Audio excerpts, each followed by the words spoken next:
I woke up in my chair and Neil was holding my phone 2 inches from my face. He pulled it back fast, smiled. That smile he does when he wants me to believe everything is fine. "Just checking if you got that text from Dr. Hadley, Mom." I don't text Dr. Hadley. I don't text anyone. Gene gave me this phone 3 weeks before he died. He said, "So you can always call me, Dot." That was 4 years ago. I never learned to use it properly, but I keep it charged. I keep it on the table next to my chair, because Gene gave it to me. Neil visits 3 times a week. He brings lunch, we eat, I fall asleep in my chair around 2. When I wake up, he's always sitting right there, smiling. I should tell you about the money. Gene was a mail carrier for 34 years, federal employee. He had a pension, a life insurance policy, and a savings account he never touched. He called it the Don't Worry Fund. When he died, it all came to me, $390,000, enough to pay for whatever I'd need for the rest of my life. Home care, medical bills, the house, everything. Gene had planned it out on a yellow legal pad. I found it in his desk after the funeral. Every number accounted for, every year mapped out through my 90s. That was Gene. He didn't leave things to chance. I put the money in one account at First National. Same bank for 30 years, same branch on Maple Street. A teller named Sandra has known me since I had dark hair. I gave Neil access to the account 2 years ago for emergencies, groceries when I couldn't get out, pharmacy runs. That's what I told myself. I forget things now. I know that. I'm not pretending otherwise. I forget names.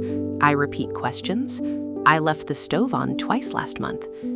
The doctor says it's early stage Alzheimer's. He says I have time. He says a lot of things. But I know my own house. I know when the light changes in the afternoon. I know the sound of Neil's truck in the driveway. And I know what I saw last Thursday. I wasn't fully asleep. My eyes were closed, but I was in that place between dreaming and waking, where sounds are still sharp. A chime. The phone.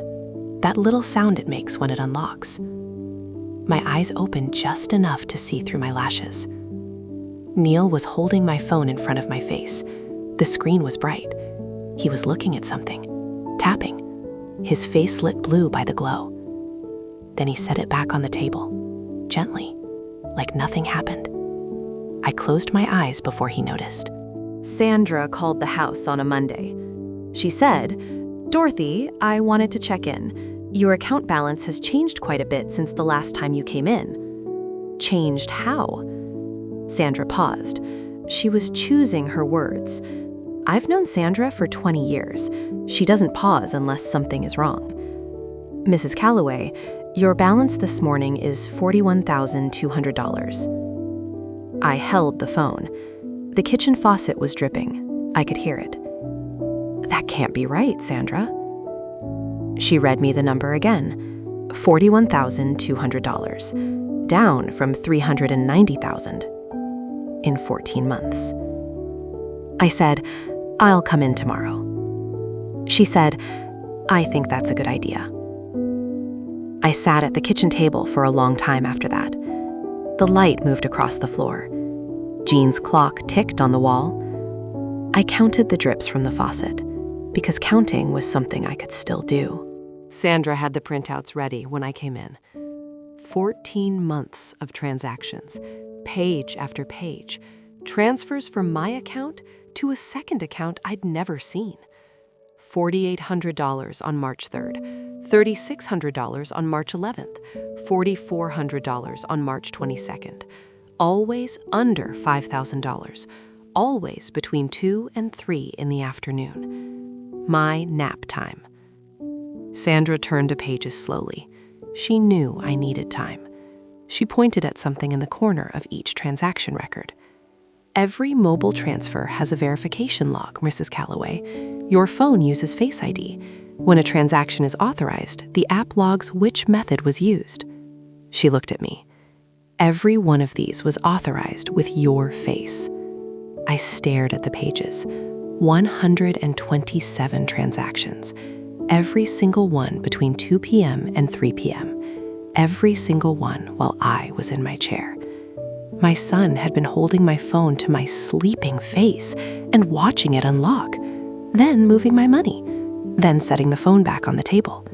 For 14 months. Sandra asked if she should call the police. I said not yet. I don't know why I said that. Maybe because he's my son? Maybe because admitting it out loud would make it something I could never undo. Sandra nodded, but she didn't let it go. The bank has cameras in the app, Dorothy. Every time someone uses Face ID to authorize a transaction, the front camera takes a reference photo for security. She turned her monitor toward me. 127 photos. Every single one was Neil. My face unlocked the phone, but his face was on the screen, looking down at it, tapping. The same angle every time, slightly above, looking down. Because he was standing over me while I slept. I looked at those photos for a long time. My son's face, 127 times, stealing from me, while I dreamed about Jean. Sandra put her hand on mine. She didn't say anything. She didn't have to. Sandra filed a suspicious activity report that afternoon. The bank's compliance officer called Adult Protective Services. APS called the county sheriff. A detective came to my house on Wednesday. She was young, polite. She sat at my kitchen table and asked questions I didn't want to answer. How often does your son visit? 3 times a week. Does he have access to your phone? I leave it on the table. Has he ever discussed your finances with you? He told me the account was fine. Every time I asked, he said, "Don't worry about it, Mom. I'm keeping an eye on things." The detective wrote that down. She looked at me the way people look at you when they feel sorry for you, but don't want you to know. I said, "I have Alzheimer's, early stage, but I remember my son's face on that screen. I remember every time." She stopped writing. "Mrs. Calloway, that's one of the clearest statements I've taken in a case like this."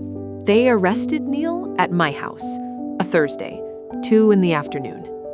He had just brought lunch, turkey sandwich, chips, a can of ginger ale, the same lunch he always brought before I fell asleep.